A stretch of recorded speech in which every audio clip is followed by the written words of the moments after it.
Today, we are closing our series with a rare, highly calculated profile that requires a completely different playbook to survive: the dirty player. This is a specific type of toxic boss or colleague, and it is the worst kind. This is a person who isn't reacting to pressure. They are actively orchestrating the terrain. Drama is fun for them, and chaos is entertaining. So I'm going to tell you about a client of mine. She was a powerhouse sales executive by far, one of the best in her company. She was consistently the highest closer, and the clients absolutely loved her. She had a strong, powerful reputation built over many years. At the time, she had a direct reporting relationship with a leader who was being elevated to the executive suite. Now, she believed she had a healthy, transparent relationship with this boss. She described it to me as direct, spirited, and sometimes oppositional. She could disagree or clash with him on strategy, and it never resulted in anything serious. From her perspective, it was fiery but manageable. Now, personally, when she told me that, it raised some red flags. That kind of dynamic is rarely sustainable without an ulterior motive, especially when someone is climbing the corporate ladder. And of course, the moment he officially stepped into the executive suite, the playing field completely changed. To cement his new position, he needed to show absolute dominance and crush any potential opposition to his strategic agenda. It started with a routine strategy meeting. My client challenged his direction just as she always had, thinking it was business as usual, but this time he didn't just disagree. It turned into a massive public blow-up in front of a number of senior executives and peers. Shortly after, a colleague filed a vague complaint about her to HR. We're not sure where it came from, accusing her of unprofessional behavior. And it was never formally documented or vetted because this executive boss latched onto it immediately. He claimed they could just handle it on the side. He used it to embarrass her, humiliate her, and make an example of her. He saw an opportunity to be vindictive, and he took it. By the time we started working together, this elite, confident rainmaker had completely lost faith in herself. She was deeply confused about her standing at the company, and she came to me convinced she was about to lose her job, believing she had entirely miscalculated her value all these years. So as an executive coach, these situations are incredibly tough to witness. It is heartbreaking to see someone who is highly successful and competent come to you with a look of complete defeat. The first thing I told her was, "You are not vulnerable." And the second thing I told her was, "He knows that. And that is exactly why he is doing this." He wasn't trying to fire her. He couldn't, because she was the company's $1 million producer. Instead, he needed to crush her confidence so she would stop challenging him. He had been manipulating the parameters of their relationship from the very beginning. Pay attention here. When the rules that govern everyone else do not apply to the person in authority, your standard corporate logic will fail you. Today, we are breaking down the anatomy of this calculated behavior, how to recognize its variations at work, and exactly how to protect your reputation and your sanity when you find yourself on an unconventional playing field. I'm Christina Holloway. For over 25 years, I've coached senior leaders at organizations like Google, GE, and Spotify to architect their authority and navigate the high-stakes politics of the Fortune 500. On this channel, I show you how to recognize the power plays hiding in plain sight and how to communicate with a presence that demands a seat at the table. This is the fourth and final installment of our Direct Response Playbook series. Over the last 3 weeks, we have unboxed the passive-aggressive trap, the immovable boss, and the micromanager. Today, we close with the most complex pattern of the four and the unique self-defense strategy required to survive it. All right, so let's get started. Most of the challenging behaviors we've discussed this month are driven by a workplace fear you can safely navigate. The passive-aggressive person, the immovable boss, the micromanager, they all operate from fear, mostly fear of losing control. Now, that is workable. You can find a path forward that doesn't require the other person to change, and you can map their insecurities and then adjust your approach. So let's start with what makes this pattern fundamentally different from everything else we've covered this month. The dirty player is not driven by fear. That's the first major realization you need to have, because it explains why every good faith strategy you've been trying has completely failed. You keep looking for the insecurity to work around, or the misunderstanding to clarify, or the common ground to resolve, but there isn't one. You are dealing with something categorically different, and it requires a completely different response. To understand this, we're going to look at the Hogan Development Survey, which maps behavioral derailers, the habits we lean on when the pressure gets turned up. But I want to introduce a massive, vital disclaimer here. Hogan scores are not a clinical diagnosis of a personality disorder. They do not mean someone is a damaged or inherently malicious individual. A Hogan score is simply an indicator light. It shows a behavioral style. In fact, let me let you in on a personal secret. I have a maximum score of 100 on the Mischievous scale. Does that mean that I'm a dangerous, manipulative corporate operative? Of course not. It means my natural style is highly adaptive, comfortable with risk, incredibly resilient, and driven by excitement. In a healthy professional context, that is a massive superpower for an executive, and I had that job. When certain behavioral styles are elevated and deployed under intense corporate pressure without self-awareness, they can devolve into highly destructive patterns.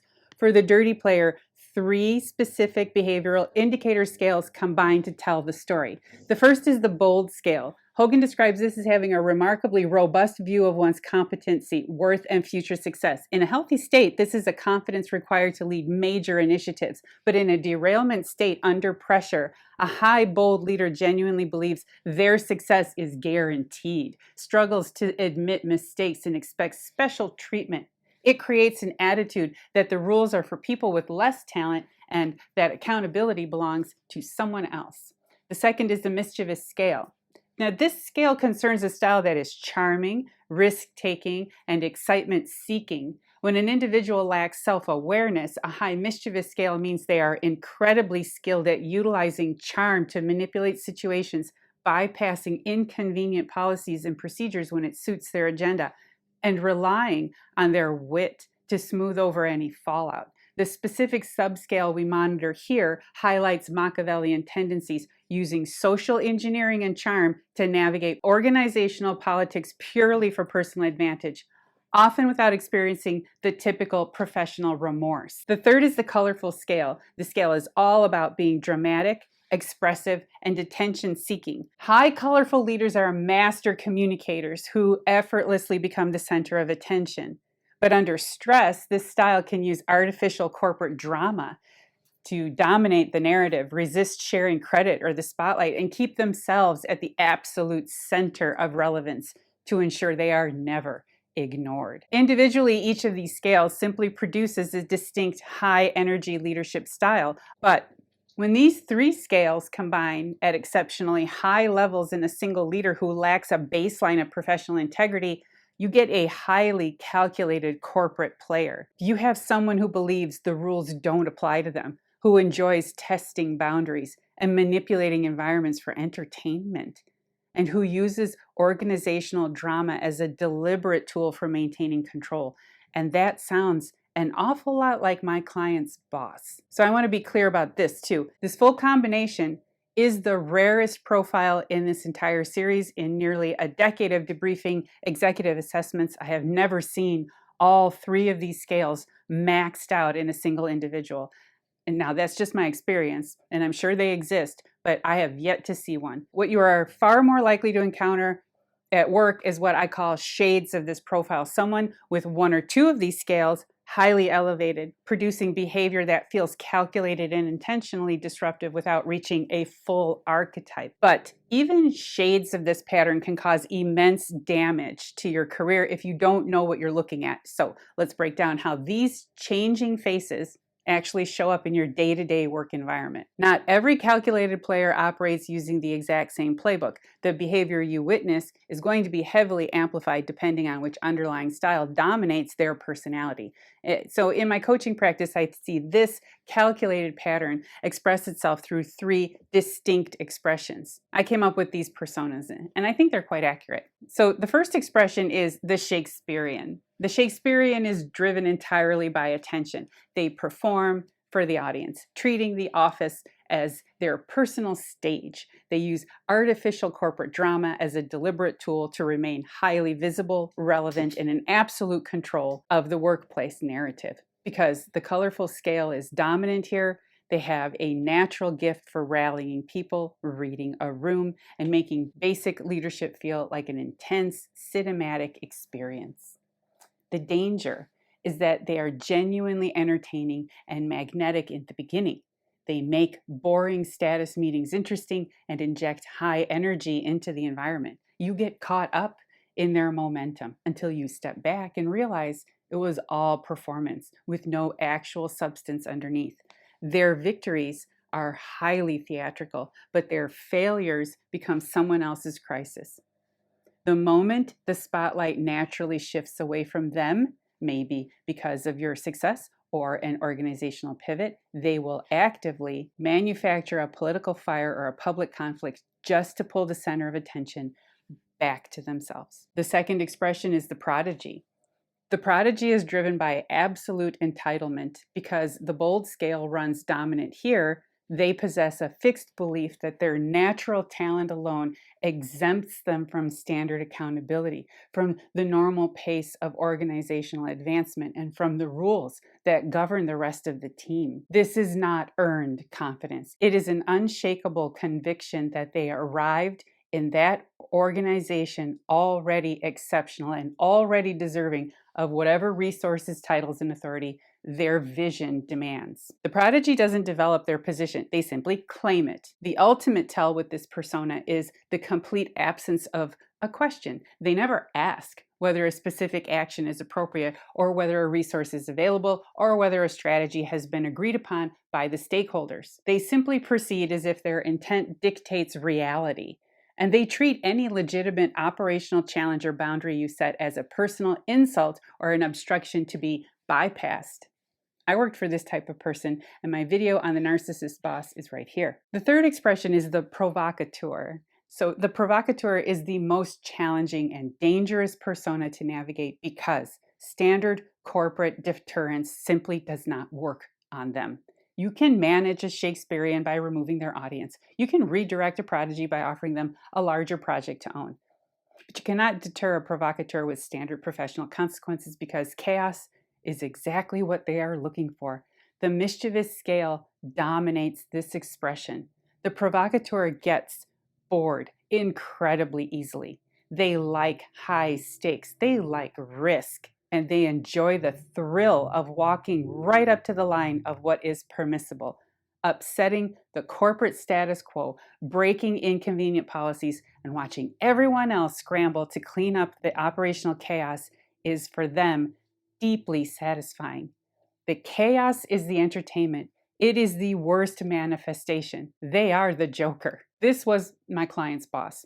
He had every tool available to him to resolve their strategic disagreement quickly and professionally. He chose not to use them.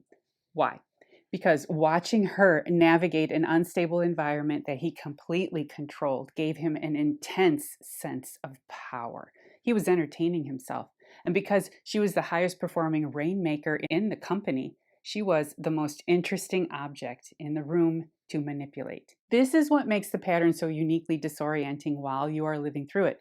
The behavior feels deeply personal, and in a sense it is, because you were explicitly selected as their focal point. But it isn't personal in the way normal workplace conflict is. It isn't about the quality of your work or a mistake you made or an actual business disagreement. It is about what your reaction provides them: stimulation, a reaction, and a game worth watching. The tell with the provocateur is always a highly disproportionate response to a minor event. When you find yourself wondering why a tiny disagreement is still being dragged out months later, that's your signal. Solving the problem was never their goal. Controlling the playing field was the goal. So, why do capable, highly experienced, intelligent professionals find themselves drawn into these toxic dynamics? And worse, why do they stay far longer than they should? They stay because the charm always comes first. You didn't miss the red flags because you were naive or incompetent. You missed them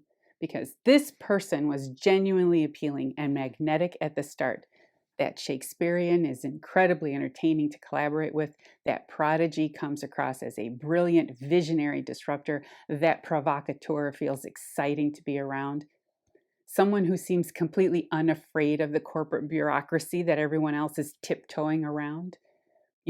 The exact same high energy qualities that eventually cause the professional damage are the ones that made them magnetic in the first place. This lures you directly into that good faith trap, which has two highly dangerous layers. The first layer is your natural professional framework. You have been trained throughout your career correctly for about 95% of workplace relationships to assume that when conflict happens, it is driven by a misunderstanding.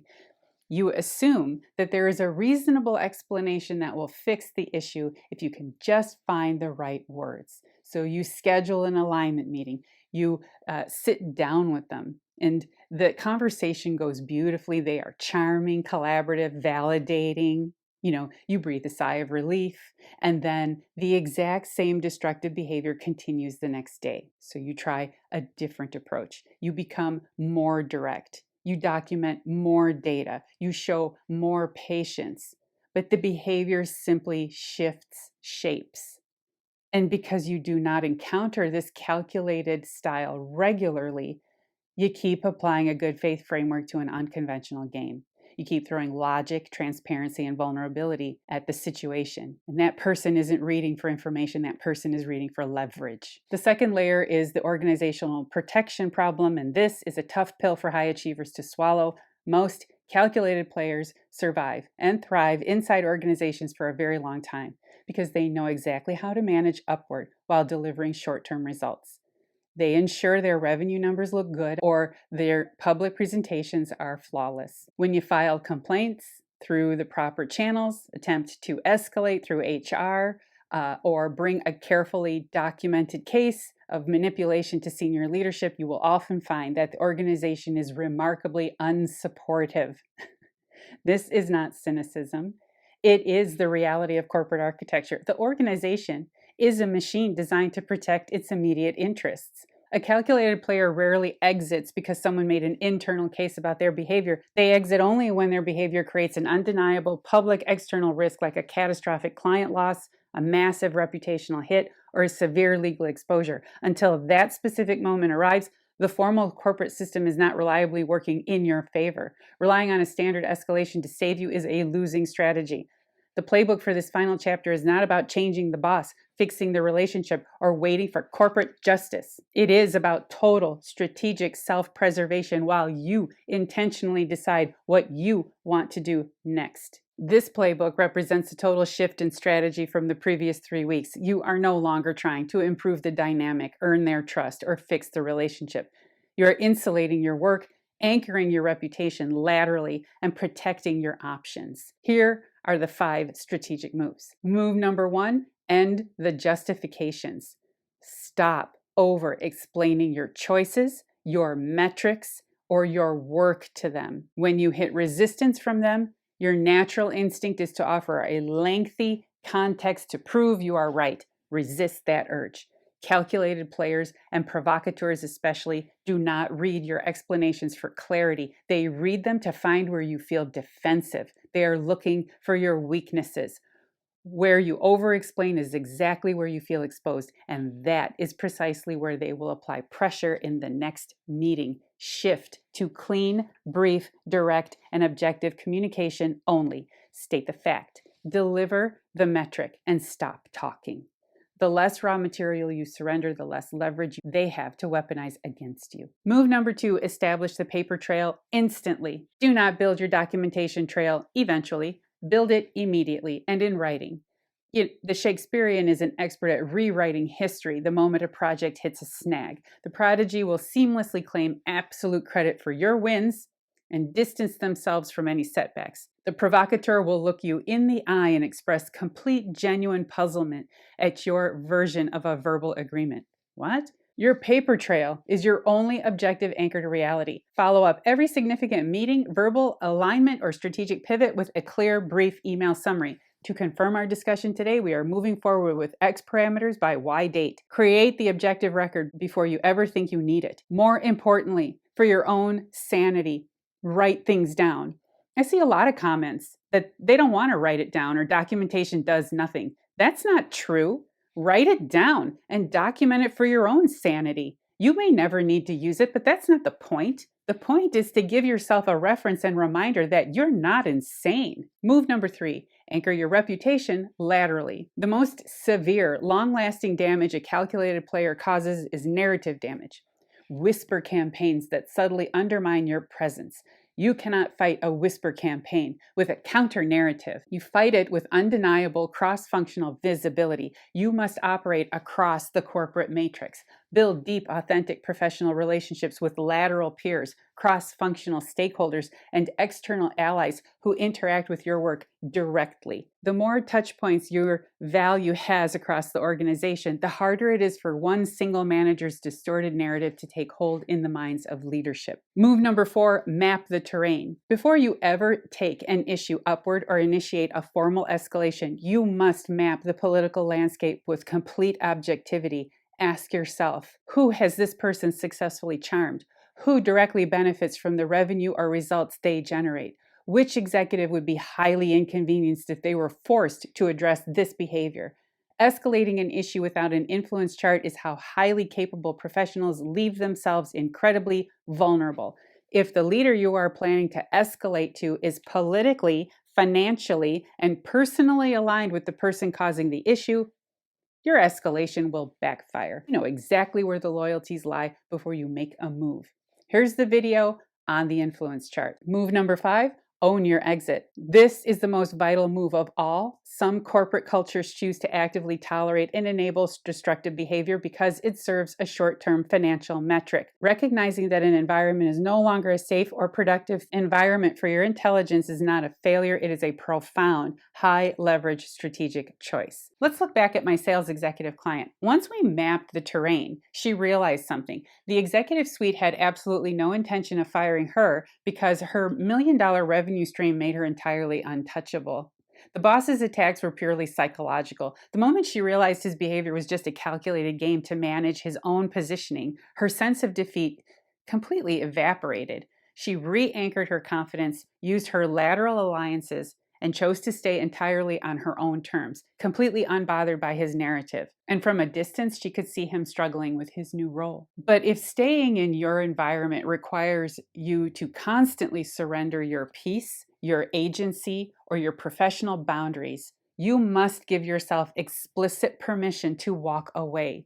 Do not let your ego trap you into staying just to win an unwinnable political battle. Leaving a broken game is the ultimate act of strategy. Sometimes the clearest sign that you have finally claimed your authority is the exact moment you decide it is no longer worth your intelligence to stay. Over the last 4 weeks, we have used this series to turn a massive spotlight onto deep organizational behaviors. We've unboxed the passive-aggressive coworker who moves in the shadows, the immovable boss who cannot say yes, the micromanager who cannot let go, and today the calculated player who treats the workplace like a personal playground. And I want to close this entire series with an essential insight that I share with every single executive leader I partner with at the conclusion of a Hogan Assessment. And here it is. The true power of this work is not learning how to spot these patterns in other people. The true power happens when you turn the lens entirely around on yourself. A few years ago, I cracked a crown on one of my teeth, and when I went to my dentist to have it repaired, the dentist told me I had developed a habit of grinding and clenching my teeth in my sleep.